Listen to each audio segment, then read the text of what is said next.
हिंदोଳରେ सीमाराणीଙ୍କ ପାଇଁ ଅନୁଭବଙ୍କ road show. ନିର୍ବାଚନ ପ୍ରଚାରର ଶେଷ ଦିବସରେ ହିନ୍ଦୋଳ ବିଧାୟିକା ପ୍ରାର୍ଥିନୀ ସୀମାରାଣୀ ନାୟକଙ୍କ ସହିତ ବିଜେପି ଷ୍ଟାର ପ୍ରଚାରକ ଅନୁଭବଙ୍କ ରୋଡ୍ ଶୋ କାର୍ଯ୍ୟକ୍ରମ ଅନୁଷ୍ଠିତ ହୋଇଯାଇଛି। ଅନୁଭବ ମହାନ୍ତି ଏକ ହେଲିକପ୍ଟରରେ ଆସି ଓଡାପଡା ବ୍ଲକ ନିକଟରେ ଥିବା ଏକ ଖେଳ ପଡ଼ିଆରେ ଓହ୍ଲାଇଥିଲେ।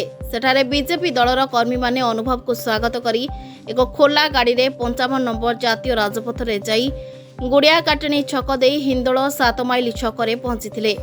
7 माइल छकरे उपस्थित विधायिका प्रार्थिनी सीमाराणी नायक सहित बीजेपी दलर कर्मी माने अनुभव महांती को स्वागत करने सहित एक शोभा यात्रा रे बाहरी विभिन्न ग्राम परिक्रमा करी रासोल पहुंची। ढेंकानाल लोकसभा सांसद प्रार्थी रुद्रनारायण पाणी पहुंची अनुभव सहित मिशिथिले।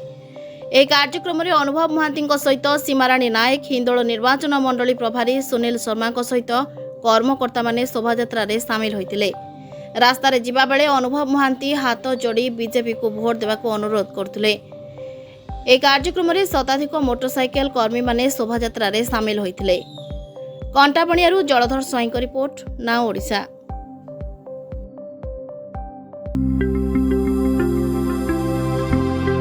लेटेस्ट न्यूज अपडेट पाई www.nowodisha.com को लॉगिन करंतु।